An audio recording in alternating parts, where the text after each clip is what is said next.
اعوذ باللہ من الشیطان الرجیم بسم اللہ الرحمن الرحیم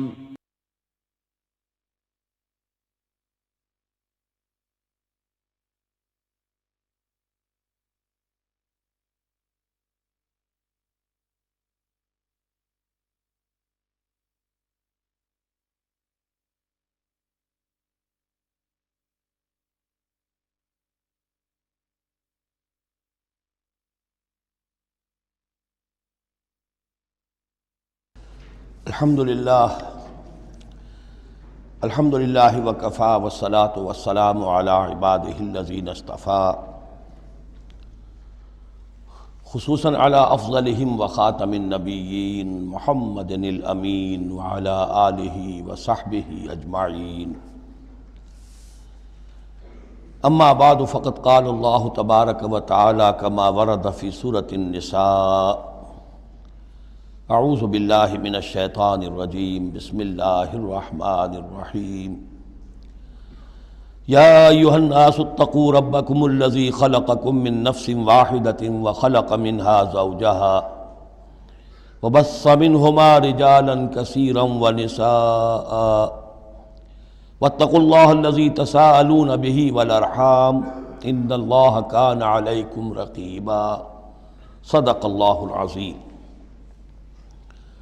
رب اشرح لی صدری ویسر لی امری واحلل عقدۃ من لسانی یفقہوا قولی اللہم ربنا الہمنا رشدنا واعذنا من شرور انفسنا اللہم ارنا الحق حقا وارزقنا اتباعہ وارنا الباطل باطلا وارزقنا اجتنابہ اللہم وفقنا لما تحب وترضى اللہم آنس وحشتنا فی قبورنا وارحمنا بالقرآن العظیم اللہم اجعلہ لنا اماما ونورا وہدا ورحمہ اللہم ذکرنا منہ ما نسینا وعلمنا منہ ما جہلنا وارزقنا تلاوتہ آناء اللیل وآناء النہار واجعلہ لنا حجتا یا رب العالمین آمین۔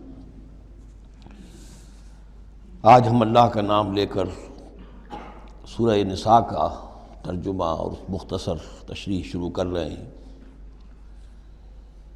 جیسا کہ میں آپ کو بتا چکا ہوں کہ قرآن مجید میں مکی اور مدنی صورتوں کے جو گروپ ہیں ان میں سے پہلا گروپ 5 صورتوں پر مشتمل ہے۔ مکی صورت صرف سورہ فاتحہ ہے، حجم میں بہت چھوٹی، معنی میں، مفہوم میں، عظمت میں، فضیلت میں بہت بڑی۔ اس کے بعد 4 صورتیں جو ہیں وہ مدنی ہیں، بقرہ، نساء، آل عمران اور مائدہ۔ اور یہ جو 4 صورتیں ہیں یہ دو صورتوں کے 2 جوڑوں کی شکل میں۔ سورۃ البقرہ، سورۃ آل عمران، یہ الزہراوین، خود حضور نے ان کو ایک نام دیا مشترک، اور ان میں جو مناسبتیں ہیں، مشابہت ہیں، وہ تفصیل کے ساتھ ہمارے ترجمے کے دوران سامنے آتے رہی ہیں۔ نسبت زوجیت کس اعتبار سے ہے، ایک دوسرے کی تکمیل کس پہلو سے کرتی ہیں، یہ بات بھی سامنے آئی۔ اب جو 2 صورتیں ہیں یہ سورۃ النساء اور سورۃ المائدہ، یہ جوڑے کی شکل میں ہیں۔ ان میں ایک تو بڑا کنٹراسٹ نظر یہ آئے گا کہ سابقہ 2 صورتوں میں پہلے حروف مقطعات اور دونوں میں پھر قرآن مجید اور کتب سماویہ کی عظمت کا بیان، جبکہ ان دونوں صورتوں میں کوئی تمہیدی اس طرح کی گفتگو نہیں ہے، براہ راست خطاب ہو رہا ہے۔ البتہ یہ فرق ہے وہ نسبت زوجیت کے اعتبار سے کہ سورہ نساء میں خطاب ہے یا ایھا الناس، اے لوگو، خطاب عام ہے، اور سورۃ المائدہ کا آغاز ہوتا ہے یا ایھا الذین آمنوا، وہاں خاص ہے، انسانوں میں سے جو لوگ ایمان کے دعوے دار ہوں۔ باقی جس طرح سورہ بقرہ اور سورہ آل عمران نصفین میں منقسم ہیں، اس طرح کا معاملہ ان دونوں صورتوں کا نہیں ہے۔ اپنے اسلوب کے اعتبار سے یہ دونوں صورتیں سورہ بقرہ کے نصف ثانی کے مشابہ ہیں، یعنی چند مضامین کی لڑیاں چل رہی ہیں لیکن آپس میں اس طرح بٹی ہوئی ہیں، گتھی ہوئی ہیں رسی کی طرح، کہ وہ نظر آئیں گی کٹواں، ایک لڑی لال ہے، ایک پیلی ہے، ایک ہری ہے، ایک نیلی ہے، لیکن جب آپ ان کو بٹ دیتے ہیں تو ایک طرف سے دیکھیں گے تو وہ کٹا پھٹا رنگ نظر آئے گا، مسلسل لال نہیں نظر آئے گا، مسلسل پیلا، نہ نیلا نہ ہرا۔ کھول دیں گے تو معلوم ہوگا کہ وہ تو واقعتاً ایک علیحدہ لڑی ہے، ایک نیلی ہے، ایک پیلی ہے۔ تو وہاں تو میں نے سورہ بقرہ میں آپ کو بتایا تھا کہ 4 ڈوریاں ہیں، 2 کا تعلق شریعت سے، شریعت میں 2 لڑیاں ہوئیں، ایک عبادات اور ایک معاملات۔ 2 کا تعلق ہے جہاد فی سبیل اللہ سے، ایک جہاد بالمال یعنی انفاق فی سبیل اللہ، اور ایک جہاد بالنفس کی آخری شکل یعنی قتال فی سبیل اللہ۔ یہ چاروں کا تانا بانا سورہ بقرہ کے نصف ثانی میں تھا۔ یہاں سورہ نساء میں بھی آپ دیکھیں گے کہ 3 لڑیاں ہیں یہاں، اور وہ اسی طرح آپس میں گتھی ہوئی ہیں، نظر آئیں گی کٹواں، لیکن اگر آپ ان سب کو علیحدہ علیحدہ کر لیں تو وہ اپنی جگہ پر ایک علیحدہ مضمون بن جائے گا۔ لیکن یہاں پر جو خطاب ہے، ایک لڑی تو وہ ہے کہ جس میں خطاب ہے اہل ایمان سے، اور وہ اسی طریقے سے جیسے سورہ بقرہ میں وہی 4 چیزیں اس میں آئیں گی، قتال، انفاق اور احکام شریعت، عبادات۔ لیکن دوسرا خطاب ہے اس میں اہل کتاب سے، اس میں یہ کہ نصارہ اور یہود دونوں گڈمڈ ہیں، ملے جلے ہیں۔ اب اہل کتاب کا معاملہ ہے، پہلی 2 صورتوں میں علیحدہ علیحدہ مسئلہ چل رہا تھا۔ تیسرے سب سے بڑا حصہ اس سورہ مبارکہ کا وہ ہے جو منافقین سے خطاب پر مشتمل ہے، لیکن وہ اکثر و بیشتر لوگ وہاں بات سمجھ نہیں پاتے، اس لیے کہ وہاں بھی خطاب ہوتا ہے یا ایھا الذین آمنوا سے۔ پورے قرآن میں کہیں یا ایھا الذین نافقوا نہیں آیا، یا ایھا الکافرون بھی ہے، یا ایھا الذین کفروا بھی ہے، یا ایھا الذین آمنوا بھی ہے، یا ایھا الذین نافقوا کہیں نہیں، اس لیے کہ منافق بھی قانوناً تو مسلمان ہی ہوتے تھے۔ تو اصل میں یہ بڑی گہری نظر کی ضرورت ہے کہ یہ پہچانا جائے کہ یہاں یا ایھا الذین آمنوا مومنین صادقین کی طرف روح سخن ہے یا منافقین کی طرف ہے۔ اگر یہ فرق نہ کیا جائے تو بڑی غلط فہمی ہو جاتی ہے بعض مقامات پر، مثلا سورہ توبہ کے بعض مقامات ہیں، یا ایھا الذین آمنوا ما لکم اذا قیل لکم انفروا فی سبیل اللہ اثاقلتم الی الارض۔ اہل ایمان تمہیں کیا ہو گیا جب تمہیں کہا جاتا ہے اللہ کی راہ میں نکلو تو تم بوجھل ہو جاتے ہو، زمین میں دھنسے جاتے ہو۔ تو اس سے ایک عام سوء ظن پیدا ہو سکتا ہے کہ شاید یہ عام مسلمانوں کا مسئلہ تھا، یہ عام مسلمانوں کا مسئلہ نہیں تھا، یہ منافقین کا مسئلہ تھا۔ روح سخن وہاں منافقین کی طرف ہے، مومنین صادقین تو ہر وقت اس کے لیے آمادہ رہتے تھے کھلے دل کے ساتھ، کہ واپس نہیں پھیرا کوئی فرمان جنوں کا، تنہا نہیں لوٹی کبھی آواز جرس کی، وہ تو تیار ہر وقت تھا۔ تو اصل میں یہ دیکھنا ہوتا ہے کہ کس آیت میں رخ کس کی طرف ہے۔ اس اعتبار سے یہ سورہ مبارک کا اہم ترین ہے، لیکن سورہ بقرہ میں تو پورے میں لفظ نفاق آیا ہی نہیں۔ یہ حکمت خداوندی ہے کہ اس مرض کو پہلے چھپا کے رکھا ہے، کہ علامات تو بیان کر دی کہ یہ بیماری ہے، تاکہ جو بھی متنبہ ہو جائے وہ اپنے علاج کی طرف متوجہ ہو جائے۔ لیکن یہ کہ جو لوگ نہیں متوجہ ہوئے، معلوم ہوا کہ اب ان کو تھوڑا سا نمایاں کرنا ضروری ہے، بات قریاں کر کے کرنی پڑے گی۔ تو سورہ آل عمران میں 1-2 جگہ نفاق کا لفظ آ گیا، لیکن یہاں اب جو سب سے بڑا مضمون ہے سورہ بقرہ میں وہ منافقین کا ہے۔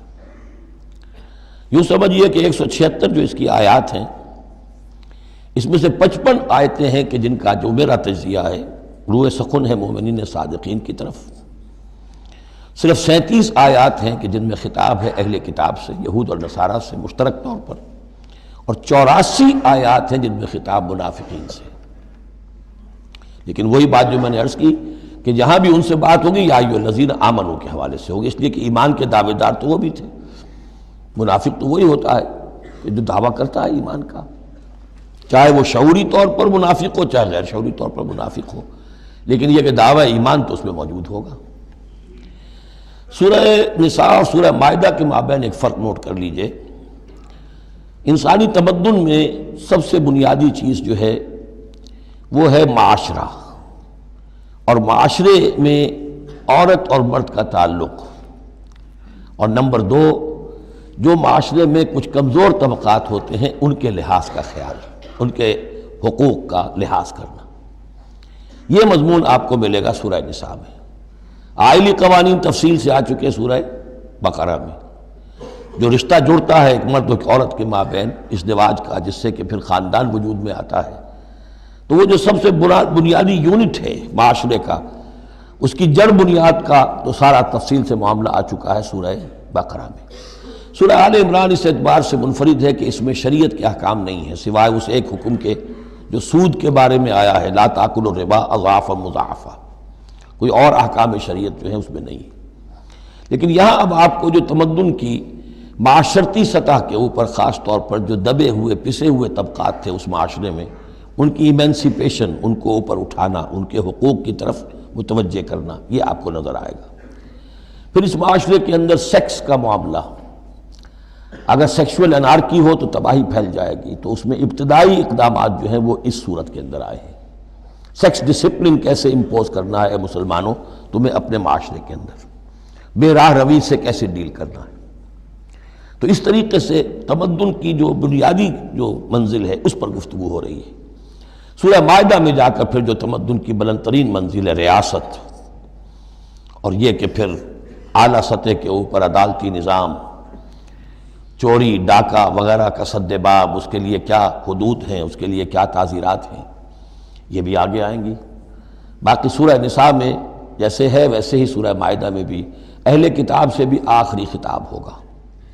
تو جیسا کہ میں نے عرض کیا تھا کہ یہ پہلا گروپ جو ہے اس میں دو لڑیاں ہیں، ایک ہے یہ شریعت کا گروپ ہے، شریعت شروع ہو رہی ہے، بلو پرنٹ اس کا سورہ بقرہ سے، اس کے تکمیلی احکام سورہ مائدہ میں، اور دوسرا اس میں خطاب ہے اہل کتاب کے ساتھ، وہ بھی تدریجاً بڑھ کر آخری باتیں وہ ہے کہ جو پھر سورہ مائدہ میں ہمیں ملیں گی۔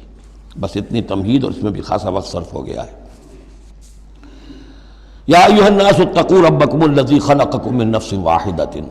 اب دیکھیے معاشرتی مسائل کے ضمن میں گفتگو ہے تو ایسی بنیادی بات سے شروع کی ہے، اے لوگو اپنے اس رب کا تقوی اختیار کر لو جس نے تمہیں ایک جان سے بنایا، وَخَلَقَ مِنْهَا زَوْجَهَا، اور اسی سے اس کا جوڑا بنایا۔ یہاں یہ نوٹ کرنے والی بات ہے کہ یہاں حضرت آدم کا لفظ نہیں ہے کہ آدم سے ان کا جوڑا بنایا، بلکہ نفس سے بنایا۔ اس میں وہ بات پوری طریقے سے ایکوموڈیٹ ہو سکتی ہے کہ یہاں مراد کیا ہے، نوع ایک ہے، جنسیں دو ہیں، بکرا بکری نوع ایک ہے، جنس دو ہیں، ایک ہی نوع سے، اسی نوع سے تمہارا جوڑا بنایا۔ ہیومن بینگز ہومو سیپینز، نوع ایک ہے، سپیشیز ایک ہے، لیکن اس کے اندر ہی سے وہ سیکشول ڈفرینسیشن جو ہوئی ہے اس کے حوالے سے جوڑا بنا ہے۔ یا ایھا الناس اتقوا ربکم الذی خلقکم من نفس واحدۃ وخلق منها زوجها وبث منہما، اب یہاں پر مراد ہیں وہی آدم اور حوا، ان دونوں سے پھیلا دیے زمین میں کثیر تعداد میں مرد اور عورت، رجالا کثیرا ونساء۔ یعنی اس تمدن انسانی کو اگر آپ ٹریس کریں گے، پیچھے لے جائیں گے، تو اس کی ایک کامن ایک اس کی بگننگ ہے، ایک انسانی جوڑا آدم اور حوا۔ اس رشتے میں پوری نوع انسانی جو ہے رشتہ اخوت میں منسلک ہو جاتی ہے اس لیول پر جا کر۔ ایک ہے سگے بہن بھائی، ایک ہے دادا دادی پر جا کر کزنز مل جائیں گے، پردادا پردادی پر جا کر اور ایک لمبا حلقہ ہو جائے گا، چلتے جائیے تو آدم و حوا کی نسل جو ہے وہ جا کر آخر بالآخر ایک پیرنٹس ہیں، ایک کپل ہے، آدم اور حوا۔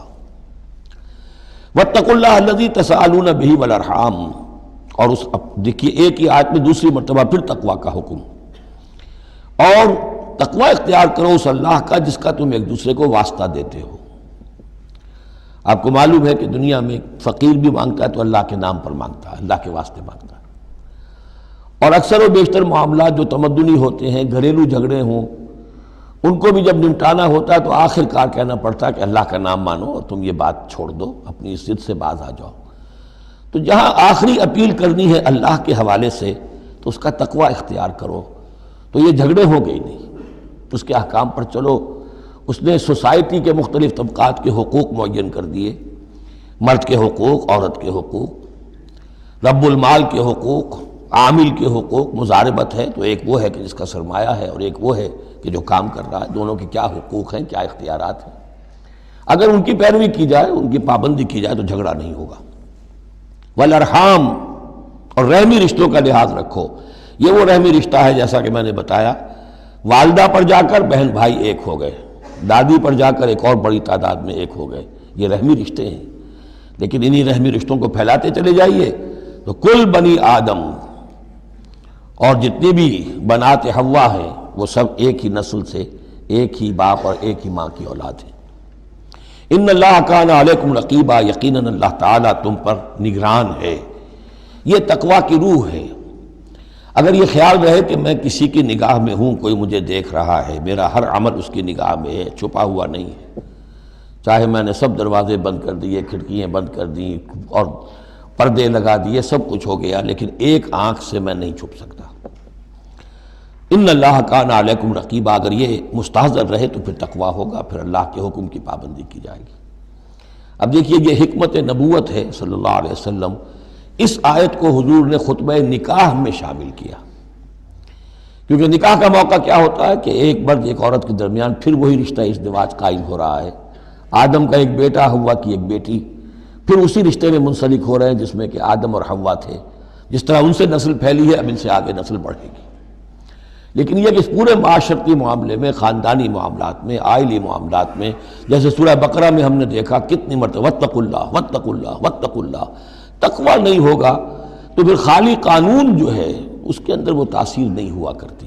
قانون کو تو تختہ مشق بھی بنایا جا سکتا ہے، وَلَا تَتَّخِذُوا آیَاتِ اللَّهِ هُزُوًا، اللہ کی آیات کا ٹھٹا ہی نہ بنا دو، کہ قانون کا تقاضا تو پورا ہو رہا ہے لیکن اس کی جو روح ہے وہ بالکل ختم ہو جاتی ہے۔ وَآتُوا الْيَتَامَىٰ أَمْوَالَهُمْ، اور وہ جو دبے ہوئے طبقات ہیں ان میں سے یتیم ایک اہم طبقہ تھا، ان کے کوئی حقوق نہیں تھے، مال ان کے ہڑپ کر لیے جاتے تھے، کمزور تھے۔ وَآتُوا الْيَتَامَىٰ أَمْوَالَهُمْ وَلَا تَتَبَدَّلُوا الْخَبِيثَ بِالطَّيِّبِ، ان کا مال جو ہے اس میں سے اچھا اچھا مال لے لیا، برا ان کو اپنا برا مال ان میں شامل کر دیا۔ انہیں کیا پتہ چلا؟ اگر اول تو یہ کہ ہڑپ ہی کر گئے، نہیں تو بہت متقی ہوئے تو چلیے تعداد پوری کر دی، لیکن یہ کہ ان کا جو اچھا مال تھا اپنے طرف لے لیا اور ردی مال ادھر لگا دیا۔ وَلَا تَأْكُلُوا أَمْوَالَهُمْ إِلَىٰ أَمْوَالِكُمْ، اور ان کے مال اپنے مالوں میں شامل کر کے ہڑپ نہ کرو۔ إِنَّهُ كَانَ حُوبًا كَبِيرًا، یقیناً یہ بہت بڑا گناہ، بہت بڑے بوال کی بات ہے۔ وَإِنْ خِفْتُمْ أَلَّا تُقْسِطُوا فِي الْيَتَامَىٰ، اور اگر تمہیں اندیشہ ہو کہ تم یتیم بچیوں کے بارے میں انصاف نہیں کر سکو گے، یعنی یتیم ایک تو لڑکا ہوا، چلیے اس کی ایک زندگی ہے، ایک خاص حد کو پہنچنے کے بعد وہ ایک انڈیپینڈنٹ لائف اختیار کر لے گا۔ یتیم لڑکی کا معاملہ یہ ہوتا تھا کہ وہ یہ کہ کوئی ولی ہے، اس سے انہیں نکاح بھی کر لیا لڑکی سے تاکہ اس کا مال بھی قبضے میں آ جائے، اور چونکہ یتیم ہے اس کے پیچھے اس کے حقوق کی نگہداشت کرنے والا کوئی ہے ہی نہیں۔ اگر ماں باپ ہوں تو ظاہر بات ہے کہ پھر وہ بچی کے حقوق کے بارے میں بھی تو کچھ بات کر سکیں، لہذا جس طرح چاہیں اس پر ظلم کریں، ان کا کوئی پرسان حال نہیں۔ تو اس میں خاص طور پر کہ یتیم ایک تو ہے لڑکا اور ایک لڑکی یتیم۔ وَآتُوا الْيَتَامَىٰ، اسے منکرین سنت نے، منکرین حدیث نے اس آیت کو مختلف طریقے سے وہ تعبیر کیا ہے، لیکن وہ میں یہاں اس وقت بیان نہیں کر سکتا۔ جو مفہوم میں صحیح سمجھتا ہوں، جو سلف سے چلا آ رہا ہے، جو حضرت عائشہ صدیقہ رضی اللہ تعالی عنہا سے مروی ہے، تو میں وہی بات بیان کر رہا ہوں۔ یہاں جو ہے دوسری آیت میں، یہ تیسری آیت میں، وہ یتامہ سے مراد ہے یتیم بچیاں، یتیم خواتین۔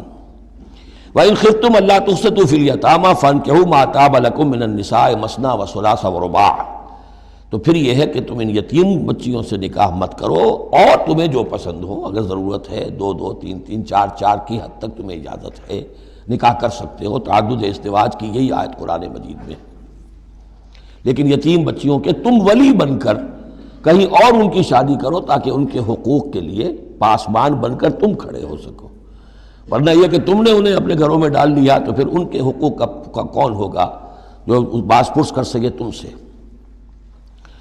فَإِنْ خِفْتُمْ أَلَّا تَعْدِلُوا، البتہ یہ جو ہم نے آزادی دی ہے دو دو تین تین چار چار، اس کی ایک شرط ہے، اور وہ یہ کہ اگر دو شادیاں ہیں، تین ہیں، چار ہیں، تو عدل ہو۔ وَإِنْ خِفْتُمْ أَلَّا تَعْدِلُوا، اگر تم ان میں برابری نہ کر سکو، یہ اندیشہ ہو، فَوَاحِدَةً، تو پھر ایک ہی شادی کرو، ایک ہی بیوی، اس سے زائد نہیں۔ او ما ملکت ایمانکم، اور دوسرا کھاتا یہ ہے، یا جو تمہاری ملک یمین ہو، جو لونڈیاں ہوں، جو جنگوں میں غزوات میں جو بھی آتی تھیں، وہ ایک علیحدہ معاملہ ہے، ان کی تعداد کے اوپر کوئی تعین نہیں ہے، لیکن پھر شادی ایک ہوگی۔ اگرچہ اس میں آگے چل کر بات آ جائے گی کہ اس انصاف میں قلبی رجحان اور میلان شامل نہیں ہے۔ جو چیز گنتی کی ہو سکتی ہے، ٹائم کتنا گزار رہے ہو، کس بیوی کے پاس کتنا، سب اس میں مساوات ہونی چاہیے۔ نان نفقہ کیا دے رہے ہو، کپڑے کیسے دے رہے ہو، ان تمام چیزوں میں جو کاؤنٹ ہو سکتی ہیں، جو مادی چیزیں ہیں جو دیکھی بھالی جا سکتی ہیں، اس میں انصاف اور عدل لازم ہے۔ البتہ دلی رجحان اور میلان جس پر کہ انسان کو قابو نہیں ہوتا، اس میں گرفت نہیں ہے۔ ذالک ادنیٰ اللہ تعولوا، یہ اس سے قریب تر ہے کہ تم ایک ہی طرف کو نہ جھک پڑو، کہ ایک ہی بس بیوی کی طرف سارا میلان ہے، رجحان ہے۔ اور جیسا کہ آگے آئے گا کہ دوسری جو ہے یا دوسری جو ہیں وہ معلق ہو کر رہ گئی ہیں کہ نہ وہ شوہروں والی ہیں اور نہ وہ آزاد ہیں کہ کہیں اور نکاح کریں۔ وَآتُوا النِّسَاءَ صَدُقَاتِهِنَّ نِحْلًا، اور عورتوں کو ان کے مہر خوش دلی کے ساتھ دیا کرو، مجھ کو تاوان سمجھ کے نہ دیا کرو۔ یہ صدقات جو ہے صداق کی جمع ہے، اور صدقے کی جمع ہے صداقات۔ دال پر زبر ہو تو صدقے کی جمع، اور دال پر پیش ہے صدقات تو یہ صداق کی جمع ہے۔ فَإِن تِبْنَ لَكُمْ عَنْ شَيْءٍ مِّنْهُ نَفْسًا، پھر اگر وہ خود اپنی مرضی سے، اپنی رضامندی سے اس میں سے کوئی چیز تمہیں دے دیں، تم نے مہر جو انہیں دیا تھا وہ تم نے ادا کر دیا، اب وہ تمہیں کوئی ہبہ کر رہی ہیں، تمہیں اس میں سے کوئی چیز جو ہے ہدیہ کر رہی ہیں، تحفہ دے رہی ہیں، تو کوئی حرج نہیں۔ فَكُلُوهُ هَنِيًّا مَرِيًّا، تو تم اسے استعمال میں لاؤ، کھاؤ رچتا پچتا، اس میں کوئی حرج نہیں ہے۔ لیکن یہ ہے کہ وہ ہو ان کی مرضی سے، زبردستی نہیں، جبر کر کے نہ لے لیا جائے۔ فَإِن تِبْنَ لَكُمْ عَنْ شَيْءٍ مِّنْهُ نَفْسًا، بالکل اپنی مرضی سے۔ وَلَا تُؤْتُوا السُّفَهَاءَ أَمْوَالَكُمُ الَّتِي جَعَلَ اللَّهُ لَكُمْ قِيَامًا وَارْزُقُوهُمْ فِيهَا وَاكْسُوهُمْ وَقُولُوا لَهُمْ قَوْلًا مَّعْرُوفًا۔ اب ایک معاشرے میں طبقہ ایسا بھی ہوتا ہے سفہاء، بچہ ہے ابھی اس کو سمجھ نہیں ہے، یا آوارہ ہو گیا ہے، باپ مال بہت چھوڑ گیا ہے، اب وہ مال اڑا رہا ہے، تو یہاں پہ تصور دیا گیا کہ اس میں معاشرتی سطح پر روک تھام ہونی چاہیے۔ یہ نہیں کہ میرا مال ہے میں جیسے خرچ کروں۔ تو اموالکم کہا گیا، یہ اصل میں ایک معاشرے کی ایک مشترک سی چیز ہے، مشترک بہبود کے لیے ہے، چاہے انفرادی ملکیت ہے لیکن پھر بھی اس معاشرے کی اس کے اندر مشترک بہبود ہونی چاہیے۔ مت پکڑا دو ناسمجھوں کو یا بے وقوفوں کے اپنے مال، جن کو اللہ تعالیٰ نے تمہارے لیے دنیا کے گزران کا ذریعہ بنایا ہے۔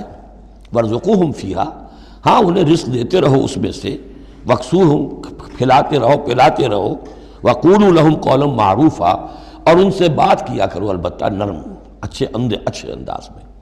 یہی اصول تھا جس کے تحت کہ برٹش انڈیا میں کورٹ آف وارز مقرر ہو جاتے تھے، کہ اگر کوئی بڑا جاگیردار ہے، کوئی نواب ہے، اور وہ فوت ہو گیا، اس کا بیٹا جو ہے آوارہ ہے، اور اس کی جو اندیشہ ہے کہ اسے کوئی اڑا دے گا، ختم کر دے گا، تو کورٹ آف وارز ہو جاتا تھا۔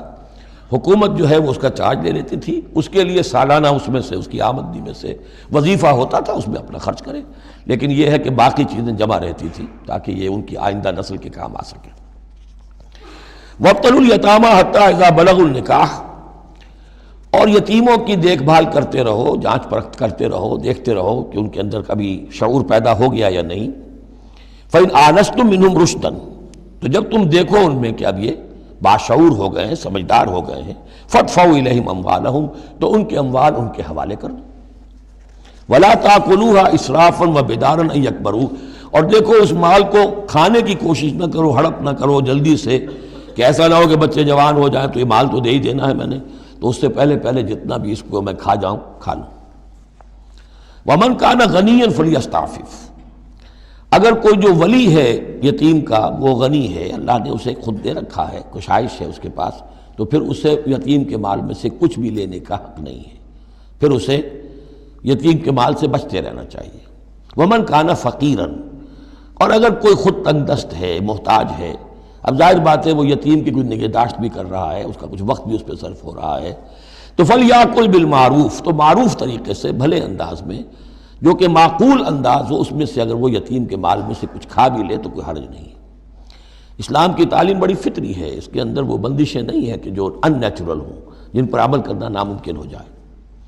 فَإِذَا دَفَعْتُمْ إِلَيْهِمْ أَمْوَالَهُمْ، اور جب تم ان کے مال ان کے حوالے کر دو، فَأَشْهِدُوا عَلَيْهِمْ، تو گواہ بنا لو کہ یہ چیزیں تھیں جو آج کی تاریخ میں میری تحویل میں تھی، آج تک میں نے ان کے حوالے کر دی۔ وَكَفَى بِاللَّهِ حَسِيبًا، باقی اللہ تعالیٰ کافی ہے حساب لینے کے لیے. یہ دنیا کا معاملہ ہے، اس کے لیے لکھت پڑھت شہادت، باقی اصل حساب تو تمہیں اللہ کے ہاں جا کے دینا ہے.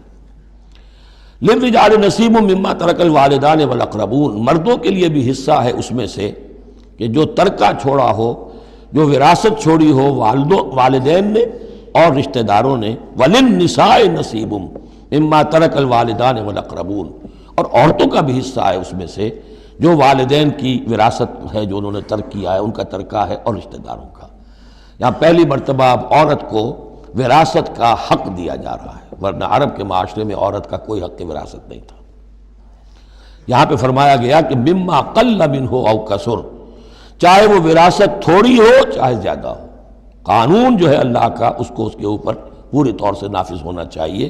نصیبا مفروضہ، اور یہ حصہ ہے اللہ کی طرف سے فرض کیا گیا. اب میں آپ کو نوٹ کراؤں گا کتنی مرتبہ یہ تاکید ہو رہی ہے اس قانون وراثت کی، اور آپ اگر ساتھ ہی دیکھتے رہیں کہ کتنی دھجیاں اس کی بکھرتی ہیں ہمارے معاشرے کے اندر، کوئی اس کا لحاظ نہیں. اور بڑا جو ہمارا خاص طور پر ایک علاقہ ہے کہ جہاں ویسے نماز روزہ بہت ہوتا ہے، وہ بیٹیوں کو کوئی وراثت میں کوئی حصہ دینے کے لیے وہ کسی صورت تیار نہیں ہوتے. شریعت کے کچھ چیزیں جو ہیں وہ بہت اہم ہیں، اور شریعت کی یہ چیزیں جو ہیں کس قدر تاکید کے ساتھ آ رہی ہیں، یہ کہتے ہیں یہ رواج کے تحت ہوگا. وَإِذَا حَضَرَ الْقِسْمَةَ أُولُو الْقُرْبَى، اور جب وراثت کی ترکے کی تقسیم ہو رہی ہو تو اب اگر وہاں کچھ قرابت دار بھی آ جائیں، والیتامى، یتیم بھی آ جائیں، والمساکین، کچھ محتاج بھی آ جائیں، فارزقوہم منہ وقولوا لہم قولا معروفا، تو انہیں بھی کچھ دے دلا دو اس میں سے، کیونکہ اس وقت دیکھ رہے ہیں تقسیم ہو رہی ہے، وہ بالکل محتاج ہیں، تو احساس محرومیت جو ہے اس کو کسی نہ کسی درجے میں جو بھی اس کے اندر کچھ ان کی بداوا ہو سکتا ہو کرو. وقولوا لہم قولا معروفا، ان سے بات کرو تو بڑے اچھے انداز میں، جھڑکو نہیں کہ یہ ہماری وراثت تقسیم ہو رہی، تم کون آ گئے یہاں پہ. وَلْيَخْشَ الَّذِينَ لَوْ تَرَكُوا مِنْ خَلْفِهِمْ، ڈرتے رہنا چاہیے ان لوگوں کو کہ اگر انہوں نے بھی چھوڑے ہوتے اپنے پیچھے ذُرِّيَّةً ضِعَافًا، چھوٹے بچے، اپنی نسل چھوڑ کر اگر وہ گئے ہوتے اور یتیم بچے ہوتے ان کے، خافوا علیہم، تو کیسے کیسے اندیشے ہونے ہوتے اپنے ان بچوں کے بارے میں. فلیتقوا اللہ، تو انہیں چاہیے کہ اللہ کا تقوی اختیار کریں کہ یہ یتیم جو اس وقت آ گئے یہ بھی کسی کے بچے ہیں، کوئی ان کا بھی باپ تھا، ان کے سر پر ہاتھ رکھو. وَلْيَقُولُوا قَوْلًا سَدِيدًا، اور بڑی صاف اور ستھری اور صحیح اور حق پر مبنی بات کرو. ان الذین یاکلون اموال الیتامی ظلما، یقیناً وہ لوگ کہ جو یتیموں کا مال ہڑپ کرتے ہیں ناحق، انما یاکلون فی بطونہم نارا، وہ اپنے پیٹوں میں بھر رہے ہیں آگ. وسیصلون سعیرا، اندر کی آگ تو اپنے پیٹوں میں ڈال رہے ہیں اور سموچے وہ خود آگ میں ڈال دیے جائیں گے. تو گویا کہ ایک آگ ان کے اندر ہوگی اور ایک جہنم کی آگ ان کے باہر ہوگی. یہ 10 آیتیں بڑی جامع ہیں، اور جس طریقے سے کہ سوسائٹی کے جو پسماندہ طبقات تھے ایک ایک کا خیال کر کے جس باریک بینی سے حکمت کے ساتھ احکام دیے جا رہے ہیں. اب اس کے بعد جو رکوع ہے یہ بڑا مختصر ہے، آیتیں 4 ہیں لیکن ایک قیامت مضمر ہے ان میں، یہ اعجاز ہے. 4 آیتوں کے اندر اسلام کا پورا قانون وراثت جس پہ پوری جلدیں لکھی گئی ہیں، جامعیت کی انتہا ہے. یوصیکم اللہ فی اولادکم، اللہ تعالیٰ تمہیں وصیت کرتا ہے تمہاری اولاد کے بارے میں. للذکر مثل حظ الانثیین، لڑکے کے لیے حصہ ہے 2 لڑکیوں کے برابر. فإن كن نساء فوق اثنتین فلہن ثلث ما ترک، اور اگر صرف بیٹیاں ہی بیٹیاں ہوں اور 2 یا 2 سے زائد ہوں تو ان کو 2/3 میں حصہ ملے گا. وإن كانت واحدة فلها النصف، اور اگر ایک ہی بیٹی ہے تو اسے آدھا ملے گا. ظاہر بات ہے بیٹا ایک ہی وارث ہوگا تو پورے کا وارث ہو جائے گا، تو جب بیٹی کا حصہ بیٹے سے آدھا ہے تو اگر ایک ہی بیٹی ہے تو اسے آدھی وراثت ملے گی، آدھی پھر اور لوگوں کو جائے گی، وہ ایک الگ حصہ ہے، معاملہ ہے. وَلِأَبَوَيْهِ لِكُلِّ وَاحِدٍ مِّنْهُمَا السُّدُسُ مِمَّا تَرَكَ إِن كَانَ لَهُ وَلَدٌ. اب یہ وراثت میں ایک تو ہے نیچے وراثت بیٹا بیٹی، اور ایک ہے اوپر والد والدین، جب اب وہ بھی زندہ ہیں، فوت ہوا ہے کوئی شخص، اس کے والدین یا والد یا والدہ دونوں میں سے کوئی ایک زندہ ہے، ان کا بھی حصہ ہے. وَلِأَبْوَيْهِ لِكُلِّ وَاحِدٍ مِّنْهُمَا، اس کے والدین کے لیے ہر ایک کے لیے ان میں سے چھٹا حصہ ہے اس کے ترکے میں سے، مما ترک ان کان لہو ولد، اگر اس کے اولاد ہے. ایک شخص لاولد مر گیا ہے تو اور بات ہوگی، اولاد ہے تو چھٹا یعنی 1/3 حصہ والدین کو چلا گیا، 2/3 جو ہے اولاد میں تقسیم ہوگا.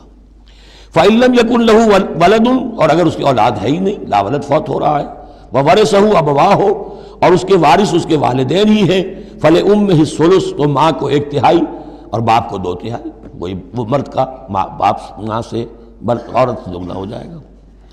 فَإِن كَانَ لَهُ إِخْوَةٌ، اور اگر اس کے بہن بھائی ہو، فَلِأُمِّهِ السُّدُسُ مِن بَعْدِ وَصِيَّةٍ يُوصِي بِهَا أَوْ دَيْنٍ، تو پھر ماں کا حصہ جو ہے وہ پھر اور کم ہو جائے گا، چھٹا حصہ رہ جائے گا سلس کی بجائے، تاکہ باپ کی طرف سے تو پھر بھائیوں کو وراثت جا سکے گی اس کے، لیکن ساتھ فرما دیا من بعد وصیت یوصی بہا او دین، وراثت کی تقسیم سے پہلے 2 کام کر لینے ہوں گے کہ اگر کوئی وصیت کی ہے اس وصیت کو پورا کیا جائے، اگر کوئی دین ہے جو فوت ہوا ہے اس پر کوئی قرض ہے وہ ادا کیا جائے، پھر جو ہے وراثت ادا ہوگی۔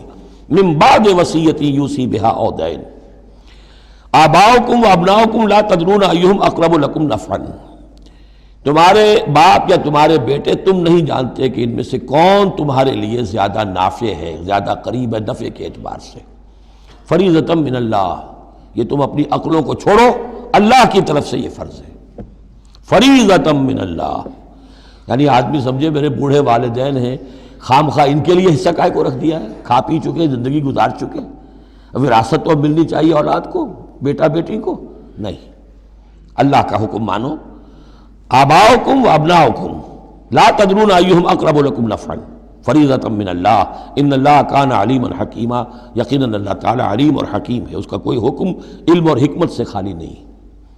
وَلَكُمْ نِصْفُ مَا تَرَكَ أَزْوَاجُكُمْ إِن لَّمْ يَكُن لَّهُنَّ وَلَدٌ، اور تمہارا حصہ تمہاری بیویوں کے ترکے میں سے آدھا ہے اگر ان کے کوئی اولاد نہ ہو، بیوی فوت ہو رہی ہے اور اس کے کوئی اولاد نہیں ہے تو جو کچھ چھوڑ رہی ہے اس میں سے نصف جو ہے شوہر کا ہو جائے گا، باقی نصف جو ہے وہ بیوی کے بھائیوں وغیرہ کو جائے گا، لیکن شوہر کا نصف ہو گیا۔ فَإِن كَانَ لَهُنَّ وَلَدٌ، اور اگر اس کی اولاد ہے، فَلَكُمُ الرُّبُعُ مِمَّا تَرَكْنَا، پھر تمہارے لیے 1/4 حصہ ہوگا اس میں یہ جو اس نے چھوڑا ہے، باقی 3/4 اس کی اولاد میں تقسیم ہو جائے گا۔ من بعد وصیت یوصین بہا او دین، اور یہ بھی ہوگا وصیت کی ایگزیکیوشن کے بعد، اور اگر کوئی قرض ہے تو اس کی ادائیگی کے بعد۔ وَلَهُنَّ الرُّبُعُ مِمَّا تَرَكْتُمْ، اور جو کچھ تم چھوڑو، مرد شوہر فوت ہو گیا ہے تو اس کی وراثت میں سے بیویوں کا حصہ ہے 1/4، ان لم یکن لکم ولد، اگر تمہارے کو اولاد نہیں ہے۔ فَإِن كَانَ لَكُمْ وَلَدٌ، اور اگر تمہارے اولاد ہے، فَلَهُنَّ الثُّمُنُ مِمَّا تَرَكْتُمْ مِن بَعْدِ وَصِيَّةٍ تُوصُونَ بِهَا أَوْ دَيْنٍ، تو پھر تو ان کے لیے 8واں حصہ ہے، اگر تمہارے لیے اولاد ہے تو تمہاری بیوی کے لیے پھر 8واں حصہ ہے تمہارے ترکے میں سے، من بعد وصیت توصون بہا او دین، اس وصیت کو تکمیل کے بعد جو تم نے کی ہو یا قرض جو تمہارے ذمہ ہو ادا کرنے کے بعد۔ وَإِن كَانَ رَجُلٌ يُورَثُ كَلَالَةً، اور اگر کوئی شخص جس کی وراثت جو ہے تقسیم ہو رہی ہے کلالہ تھا، او امراتن، یا کوئی عورت بھی کلالہ ہو سکتی ہے۔ یہ کلالہ کون ہوتی ہے؟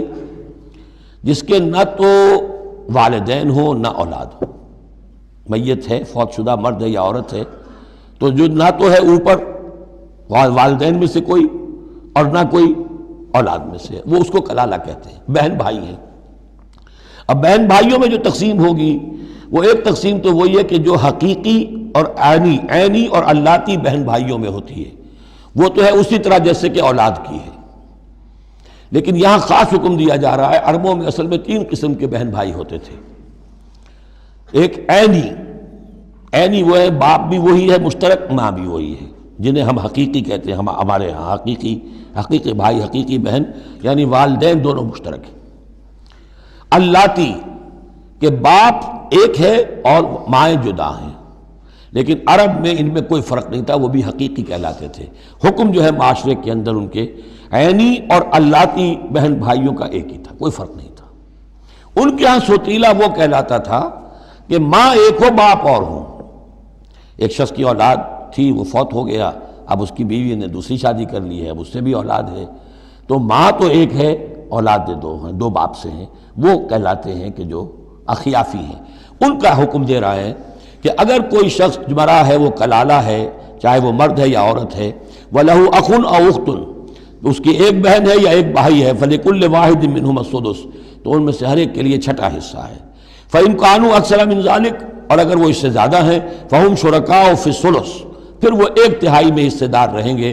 من بعد وصیت یوصی بہا او دین، یہی 2 شرطیں پھر ہیں، اس وصیت کو ایگزیکیوٹ کرنے کے بعد جو کی گئی ہو یا قرض کی ادائیگی کے بعد، غیر مضار، اور یہ سارا کام ایسے ہونا چاہیے کہ کسی کو ضرر پہنچانے کی نیت نہ ہو۔ وصیۃ من اللہ، یہ اللہ کی طرف سے تاکید ہے۔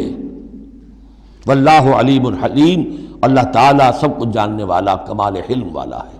اس کے حلم پر دھوکہ نہ کھاؤ کہ وہ تمہیں پکڑ نہیں رہا ہے، اس کی پکڑ جب آئے گی تو ان بطش ربک لشدید، پھر اس کی پکڑ بڑی سخت ہوگی۔ تلک حدود اللہ، یہ اللہ کے حدود ہیں۔ ومن یطع اللہ ورسولہ یدخلہ جنات تجری من تحتہا الانہار، جو اللہ اور اس کے رسول کی اطاعت کرے گا وہ داخل کرے گا انہیں ان باغات میں جن کے دامن میں ندیاں بہتی ہوں گی، خالدین فیہا، جس میں وہ ہمیشہ ہمیش رہیں گے، وذالک الفوز العظیم، اور یقیناً یہ بہت بڑی کامیابی ہے۔ ومن یعص اللہ ورسولہ ویتعدی حدودہ، اور جو کوئی نافرمانی کرے اللہ اور اس کے رسول کی اور تجاوز کرے اس کی حدود سے، یدخلہ نارا خالدا فیہا، اس کو وہ داخل کرے گا آگ میں جس میں وہ ہمیشہ ہمیش رہیں گے، وَلَهُ عذاب مہین، اور ان کے لیے عذاب مہین ہوگا، اہانت آمیز عذاب۔ اب جو میں نے عرض کیا تھا سیکس ڈسپلن، اسلامی معاشرے کی اب تطہیر شروع ہو رہی ہے۔ مکے میں تو ظاہر بات ہے مسلمان جب تک تھے تو غلبہ وہاں کفار کا تھا، اب یہاں مدینے میں اللہ نے مسلمانوں کو وہ حیثیت دی ہے کہ اپنے معاملات کو سنوارنا شروع کریں، تو ایک ایک کر کے ان معاشرتی چیزوں کو اور ان سوشل پرابلمز کو ڈیل کیا جا رہا ہے۔ اب اگر کوئی سیکشول انارکی ہے، کوئی بدکاری معاشرے میں ہے، کیا کیا جائے، کیسے روک تھام ہو، اس کے ابتدائی احکام یہ آ رہے ہیں۔ اس کے تکمیلی احکام جو ہے وہ سورہ نور میں آئیں گے چل کر، یہ تدریجاً، یہ سورہ نساء، پھر ہے سورہ نور، احزاب، پھر ہے سورہ نور، اور پھر ہے سورہ مائدہ۔ اب اللہ تعالیٰ کی حکمت یہ ہوئی کہ سورہ نور اور سورہ احزاب کو کافی دور آگے رکھا ہے مصحف میں، اور یہاں پر سورہ نساء کے بعد سورہ مائدہ آ گئی ہے، ورنہ سورہ نساء، پھر سورہ احزاب، پھر سورہ نور، اور پھر سورہ مائدہ ہے، ترتیب یہ ہے۔ باقی اور بھی مدنی صورتیں درمیان میں ہیں، لیکن یہ 4 بڑی بڑی صورتیں جو ہیں جن میں معاشرتی مسائل جو ہیں وہ تفصیل سے آئے ہیں، وہ ان کی ترتیب یہ ہے۔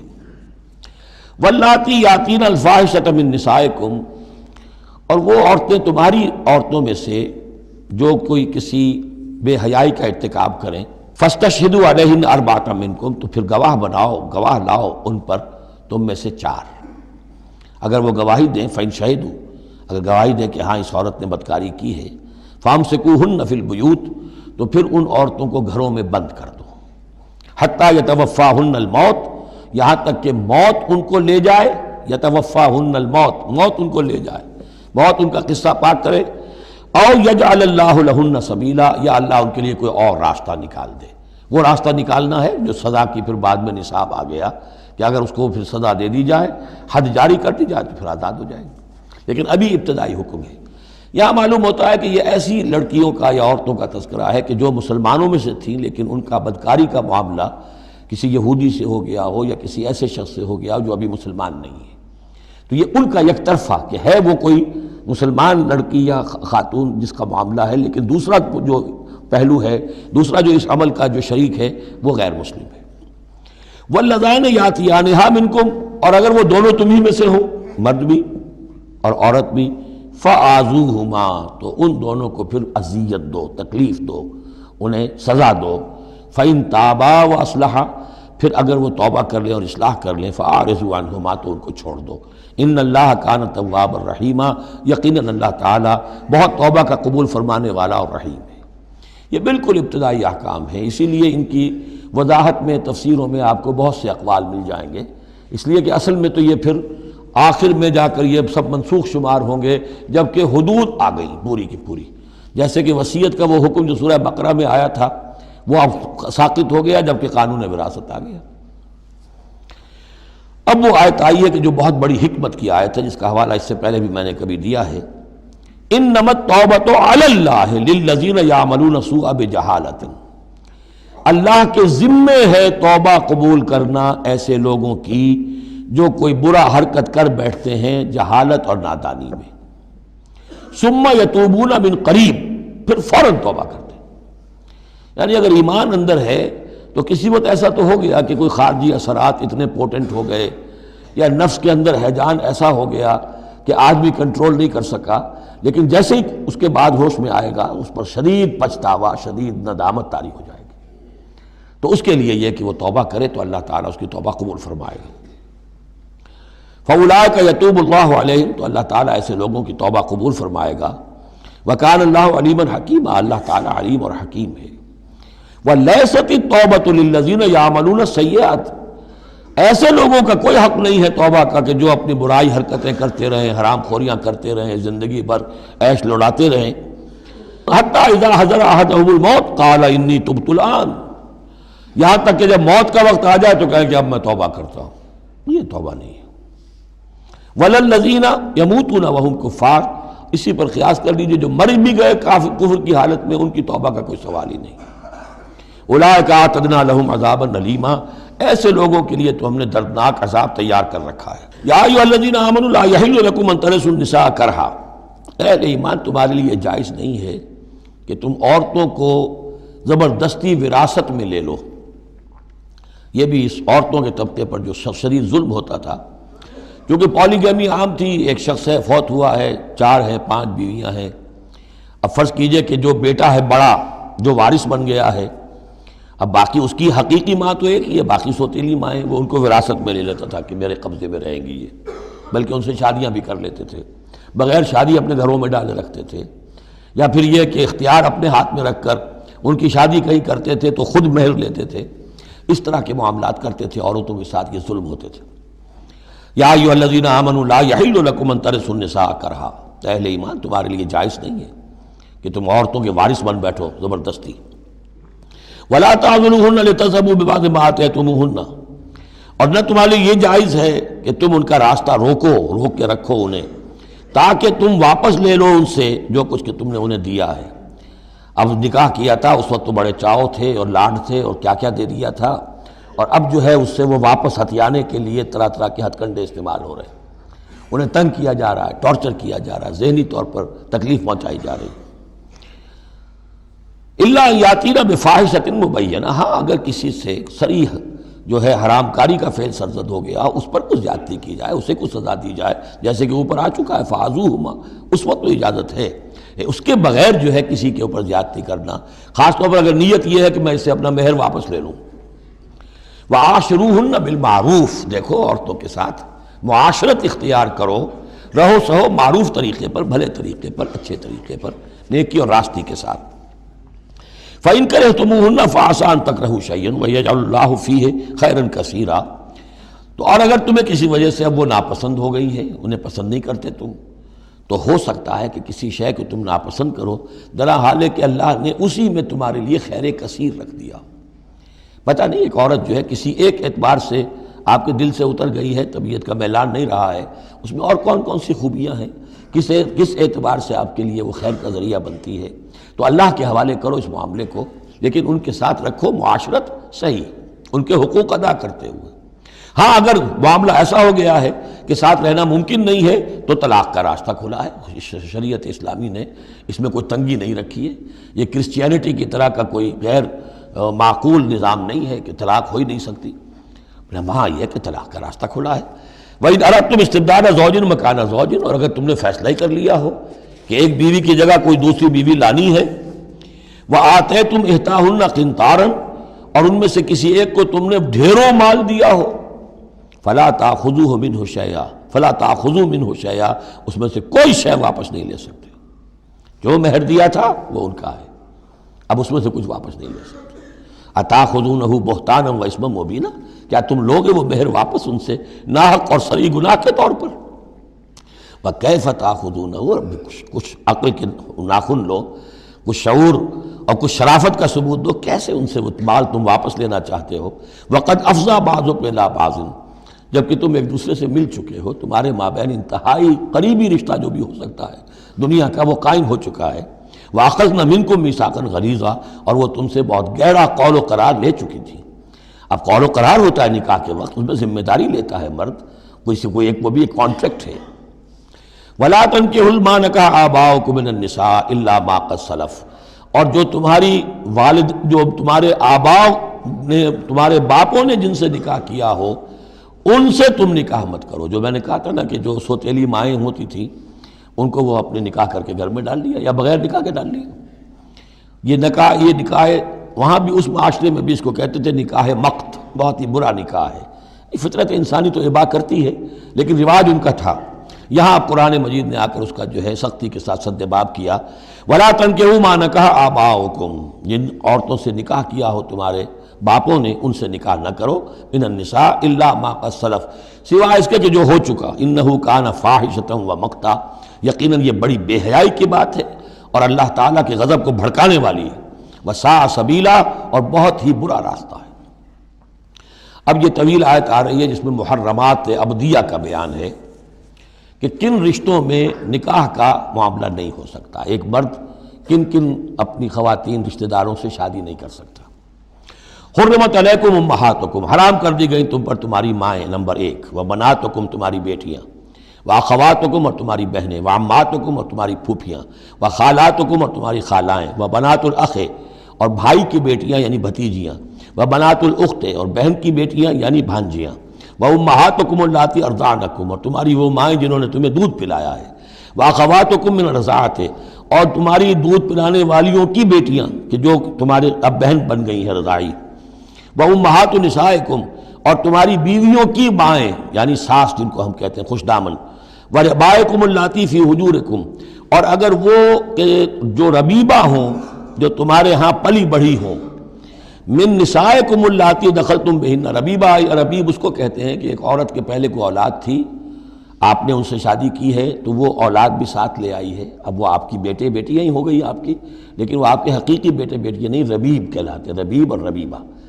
تو وہ ربیب اور ربیبہ بھی حرام ہیں اگر اس جو ماں ہے اس کے ساتھ مقاربت کی ہو. اگر اس کے ساتھ تعلق زن و شہ ہوا ہے تو پھر وہ ربیبہ جو ہے بچی جو آئی تھی اس کے ساتھ وہ بھی حرام ہو گئی.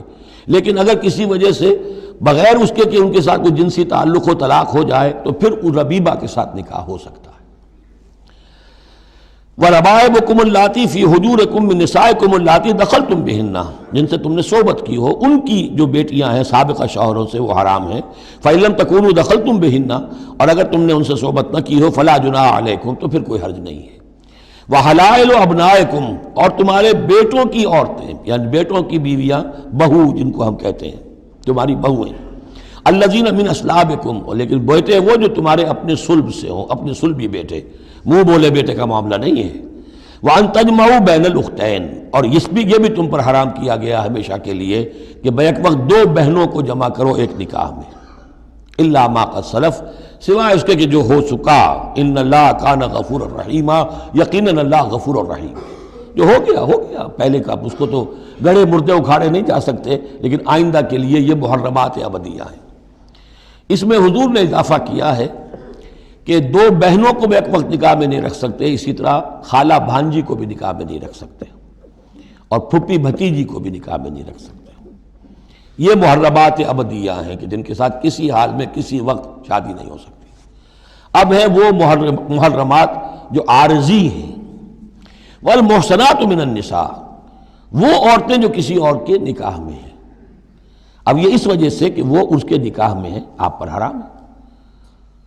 ہاں اگر وہ طلاق دے دے پھر آپ شادی کر سکیں گے اس سے، لیکن یہ کہ اس کے اوپر جو حرمت ہے اس کی وہ حرمت ابدی اس نوع کی نہیں ہے جو اس آیت میں جو بیانات ہوئیں، بلکہ یہ کہ وہ تو کسی اور کے نکاح میں ہونے کی. محسنات، حسن کہتے ہیں قلعے کو، جو قلعے میں ہیں، پہلے ہی ایک خاندان کے قلعے کے اندر ہیں وہ اور شوہر والیاں ہیں.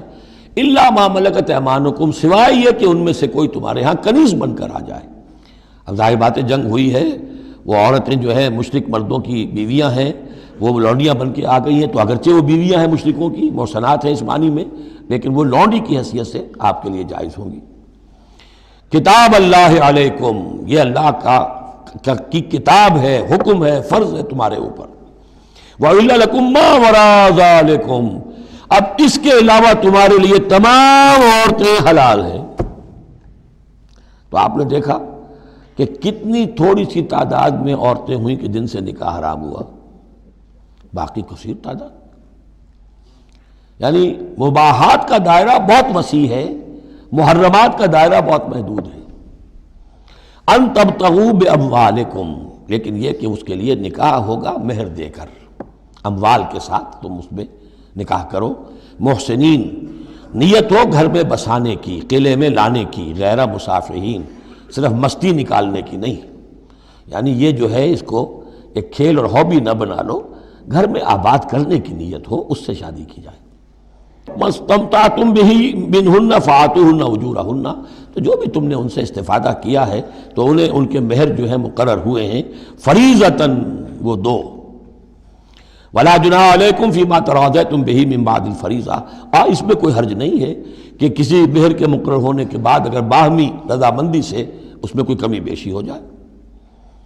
ان اللہ کان علیما حکیما، یقیناً اللہ تعالی علیم ہے اور حکیم ہے۔ وَمَن لَّمْ يَسْتَطِعْ مِنكُمْ طَوْلًا أَن يَنكِحَ الْمُحْصَنَاتِ الْمُؤْمِنَاتِ، اور جو کوئی تم میں سے اتنی استطاعت نہ رکھتا ہو، مقدرت نہ رکھتا ہو کہ مومن محسنہ عورتوں سے شادی کر سکے۔ اب محسن دو معنی میں آتا ہے، ایک خاندانی لڑکی، شریف لڑکی، خاندانی آزاد گھرانے کی کہ اسے گھر کا قلعہ حاصل ہے، اور ایک شادی شدہ عورت کے جو ایک شوہر کے قلعے کے اندر ہے، ایک ہے خاندان کا قلعہ، خاندان کی پروٹیکشن حاصل ہے، سپورٹ حاصل ہے، تو وہ عورت جو ہے وہ محسنہ ہے۔ اسی طرح وہ عورت کے جو شوہر کے گھر میں ہے، ایک قلعے میں ہے، اس کے گھر میں ہے، اس کی حفاظت میں ہے، وہ بھی محسنہ ہے۔ پہلے تھا وہ دوسری معنی میں یعنی شادی شدہ، یہاں مراد ہے شریف زادیاں، آزاد مسلمان عورتیں۔ اب ظاہر بات ہے آزاد مسلمان عورتوں کا تو مہر ادا کرنا پڑے گا، اس حوالے سے اب کوئی بیچارہ مفلس ہے، نہیں دے سکتا ہے تو کیا کرے۔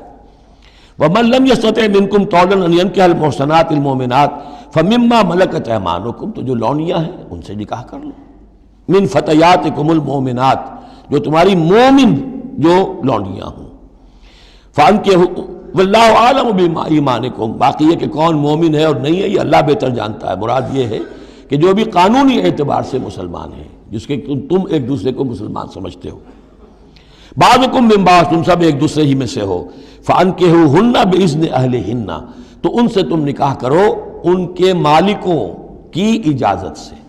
اب ظاہر بات ہے وہ لونڈی ہے زید کی، تو زید اس سے جنسی تعلق قائم کر سکتا ہے، لیکن یہاں اب ایک شخص اس سے اجازت لے رہا ہے کہ میں آپ کی اس لونڈی سے نکاح کرنا چاہتا ہوں۔ اگر اجازت دے دی، اب زید کا تعلق منقطع ہو جائے گا، اب وہ اس لونڈی اس کی اس اعتبار سے اس کے کام میں نہیں آ سکتی، بلکہ وہ اب منقوہ ہو جائے گی ایک مسلمان کی۔ اس لیے بِإِذْنِ أَهْلِهِنَّ، اور اس میں پیش نظر رکھیے کہ ایک معاشرہ تھا، بالفعل یہ شکلیں تھیں، یہ نہیں کہا جا رہا یہ شکلیں پیدا کرو۔ اصل بات کیا ہے کہ جو معاشرہ تھا جس میں کہ قرآن نے اصلاح کا عمل شروع کیا ہے، تو اس میں کیا کیا صورتحال تھی، کس کس اعتبار سے اس میں بہتری پیدا کی گئی تدریجاً۔ فَانكِحُوهُنَّ بِإِذْنِ أَهْلِهِنَّ وَآتُوهُنَّ أُجُورَهُنَّ بِالْمَعْرُوفِ، انہیں بھی ان کے جو مہر ہیں تھوڑے ہوں گے وہ دو، معروف طریقے پر دو۔ محسنات غیر مصافحات، ان سے بھی جو تعلق ہے یہ نکاح کا ہوگا تو نیت ہونی چاہیے گھر میں بسانے کی، محض مستی نکالنے کی اور شہوت رانی کی وہ نیت نہ ہو۔ ولا متخذات اخدان، اور نہ ہی کوئی چوری چھپی کی دوستیاں اور یاریاں ہوں، یہ نہیں، کھلم کھلا نکاح ہو، معلوم ہو کہ فلاں کی لونڈی ہے۔ جیسے حضرت سمیہ رضی اللہ تعالی عنہ، یہ ابو جہل کا چچا تھا، ایک شریف انسان تھا، اس کی لونڈی تھی۔ پھر جب یہ یاسر آئے ہیں یمن سے اور آباد ہوئے مکے میں، تو انہوں نے اس کے ابو جہل کے چچا سے اجازت لے کر اور ان کی لونڈی سمیہ سے شادی کی ہے۔ ان سے پھر حضرت عمار ہوئے، عمار ابن یاسر اور عمار کی والدہ سمیہ رضی اللہ تعالی عنہم، یہ تین کا ایک کنبہ تھا۔ وہ شریف آدمی مر گیا تو پھر ابو جہل جو ہے اس کو اختیار ہو گیا ان پر، اس نے پھر جو پرسیکیوٹ کیا ہے وہ آپ کو معلوم ہے۔ اس خاندان کو بدترین جو ایذائیں دی گئی ہیں وہ اس خاندان کو دی گئی ہیں۔ فَإِذَا أُحْصِنَّ، پھر جب وہ قید نکاح میں آ جائیں، فَإِنْ أَتَيْنَ بِفَاحِشَةٍ، پھر اگر وہ کوئی غلط کام کریں، اگر کوئی وہ جو ہے بے حیائی کا کام کریں، فَعَلَيْهِنَّ نِصْفُ مَا عَلَى الْمُحْصَنَاتِ، تو انہیں آدھی سزا دی جائے گی اس کی کہ جو شادی شدوں کو دی جائے گی۔ اب یہ جو ہے چونکہ ابتدائی احکامات ہیں، ابھی تک تو رجم کا حکم آیا ہی نہیں ہے، ابھی تک 100 کوڑوں کا حکم بھی نہیں آیا ہے، ابھی تو یہ تھا آزوہما، تو کوئی بھی انہوں نے اپنا طریقہ مقرر کر لیا ہے کہ اتنا کچھ ہم ماریں گے۔ تو اس میں البتہ ذہن میں رکھا جائے کہ اس میں یہ ہے کہ جو یہ لونڈی ہے منکوحہ، اس کو اگر سزا دینی ہے اسی طرح کے جرم کی تو اس کی سزا بھی آدھی ہوگی، اس لیے کہ ایک شریف خاندان کی عورت جس سے پروٹیکشن حاصل ہو اس کا معاملہ اور ہے، اور ایک اس بیچاری غریب یعنی اس کا لونڈی کا معاملہ اور ہے۔ ذالک لمن خشی العنت منکم، یہ رعایت بھی کہ مسلمان لونڈیوں سے نکاح کر لو، یہ بھی تمہارے لیے، تم میں سے ان لوگوں کے لیے ہے کہ جنہیں اندیشہ ہو فتنے میں پڑنے کا، جو اپنی شہوت اور جنسی جذبے کو روک نہ سکتے ہو، کہ اگر ان کے لیے نکاح کی کوئی شکل نہیں بنتی ہے تو ہو نہ جائے کہ کہیں کسی غلط کام میں وہ ملوث ہو جائیں، ورنہ یہ کہ وان تصبروا، اگر تم صبر کرو تو چونکہ عام طور پر جو باندیاں تھیں ان کا کردار اونچا نہیں تھا اس معاشرے میں، تو بہتر یہ ہے کہ ان سے نکاح کرنے سے تم بچو اور تعفف کرو، اس میں بہتری ہے۔ وان تصبروا خیر لکم، اور اگر تم صبر کرو تو یہ تمہارے حق میں بہتر ہے۔ واللہ غفور الرحیم، اللہ غفور الرحیم ہے۔ یرید اللہ لیبین لکم، اب یہ چونکہ کچھ احکام آ رہے ہیں تو ایک فلسفے کی باتیں آ رہی ہیں اب چند۔ بسا اوقات ایسا ہوتا ہے کہ احکام کو انسان اپنے اوپر بوجھ سمجھنے لگتا ہے، یہ کرو یہ نہ کرو، یہ کرو یہ نہ کرو، تو آدمی کی طبیعت ہے، فطرت ہے، یہ بات سے محسوس کرتا ہے۔ بلکہ عیسائی تو میں نے ایک مرتبہ 1970 میں تقریر سنی تھی، کرسمس گزاری تھی لندن میں، تو انہوں نے کہا تھا کہ شریعت لعنت ہے، خواہ ایک انسان کو یہ حرام ہے یہ حرام ہے یہ حرام ہے، رک نہیں سکا ہے، اب دل اس کا میلا ہو جائے گا، گلٹی کانشنس ہو جائے گا، گلٹی کانشنس سے اس کے اندر جو ہے وہ نیگیٹو سائیکالوجی ڈیولپ ہونی شروع ہو جائے گی۔ یہ ساری گندگی کہاں سے پیدا ہوئی کہ آپ نے حرام حلال کا فلسفہ چھیڑ، سب حلال کرو چھٹی ہو جائے گی۔ تو ایسے ایسے فلسفے بھی دنیا میں ہیں، اور یہ میں نے تقریر سنی 1970 میں لندن میں کرسمس کے دنوں میں۔ یرید اللہ لیبین لکم، اللہ تعالیٰ چاہتا ہے کہ تمہارے لیے ان چیزوں کو واضح کر دے۔ وَیَہْدِیَکُمْ سُنَنَ الَّذِینَ مِن قَبْلِکُم، اور تمہیں ہدایت دے ان راستوں کی کہ جو تم سے پہلے کے لوگوں کے تھے۔ وَیَتُوبَ عَلَیکُم، اب اس میں دونوں طرف جائے گا، پہلے کے نیکوکار بھی تھے، پہلوں کے بدکار بھی تھے۔ نیکوکاروں کا راستہ تم اختیار کرو، صراط الذین انعمت علیہم، اور دوسرے راستوں سے تم بچ سکو۔ وَیَتُوبَ عَلَیہم، علیکم، اللہ چاہتا ہے تمہارے اوپر، تم پر عنایت فرمائے۔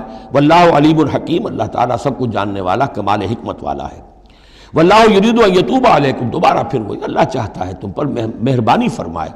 ویرید الذین یتبعون الشہوات، اور وہ لوگ کہ جو شہوات کی پیروی کرتے ہیں، وہ چاہتے ہیں ان تمیلوا میلا عظیما، کہ تم تو ایک طرف غلط راستے سے دور تک تمہارا جو ہے رجحان ہو جائے اور ادھر ہی تم بھٹکتے چلے جاؤ۔ آج جو بھی ہے عورت کی آزادی کی بنیاد پر، ایمینسیپیشن کی بنیاد پر، یہ ساری چیزیں جو ہو رہا ہے، ویمن لب ہے، یہ سب کا سب در حقیقت ان حدود اور قیود کو توڑ کر، اور سارا یہ جنسی جو ہے انارکی پھیلانے کی ایک سازش ہے جو دنیا میں چل رہی ہے۔ یرید اللہ ان یخفف عنکم، تم یہ نہ سمجھو کہ بوجھ ڈال رہا اللہ تم پر، اللہ تم پر تخفیف چاہتا ہے۔ جب تم ان چیزوں پر عمل نہیں کرو گے، معاشرے میں بدگمانیاں پھیلیں گی، فساد ہوگا، گندگیاں ہوں گی، جھگڑے ہوں گے، بدگمانیاں ہوں گی، یہ سارا کچھ ہوگا، تو اللہ تو تمہارے لیے آسانی چاہتا ہے۔ وَخُلِقَ الْإِنسَانُ ضَعِيفًا، اور انسان پیدا کیا گیا ہے کمزور، اس کے اندر کمزوری کے پہلو بھی ہیں۔ جہاں بہت اونچا پہلو ہے، روح ربانی پھونکی گئی ہے، وہاں یہ نفس بھی تو اس کے اندر ہے، اور اس کے اندر جو ہے ضعف کے پہلو موجود ہیں۔ یا ایھا الذین آمنوا لا تاکلوا اموالکم بینکم بالباطل، اہل ایمان اپنے مال آپس میں باطل طریقے سے ہڑپ نہ کرو، الا ان تکون تجارتا عن تراض، سوائے اس کے کہ تجارت ہو تراض منکم، تمہاری باہمی رضامندی سے۔ یہ جوتا ہے 200 روپے کا ہے، آپ کو منظور ہے 200 دیجئے، جوتا لے لیجئے، یہ آپ کی باہمی رضامندی سے سودا ہے، وہ ہو گیا۔ لیکن یہ کہ اس سیدھے سادے اور صحیح اور طریقے پر، ایک ظاہر بات ہے کچھ نہ کچھ تو آپ نے نفع اس میں سے کمایا ہے، آپ نے محنت کی ہے، کہیں سے لائے ہیں، سٹور کیا ہے، دکان کا کرایہ دیا ہے، لیکن اس کو وہ گرج نہیں کرے گا۔ لیکن جھوٹ بول رہے ہیں، خدا کی قسم کھا رہے ہیں کہ میں نے تو اتنے کا لیا، اب یہ ہو گیا، آپ نے اپنی ساری محنت بھی ضائع کی اور آپ نے حرام کما لیا۔ اور یا کوئی اور طریقے ہیں، مال ہڑپ کر رہے ہیں، دھوکہ دے رہے ہیں۔ یا ایھا الذین آمنوا لا تاکلوا اموالکم بینکم بالباطل الا ان تکون تجارتا عن تراض منکم ولا تقتلوا انفسکم، اور نہ اپنے آپ کو قتل کرو، یعنی ایک دوسرے کو قتل کرو۔ تمدن کی جڑ دو چیزوں پر ہے، احترام جان، احترام مال۔ میرے لیے آپ کا مال محترم ہے، آپ کی جان محترم ہے، میں اسے کوئی گدن نہ پہنچاؤں۔ آپ کے لیے میرا مال، میری جان، میرا جسم محترم ہے، اسے کوئی گدن نہ پہنچائے۔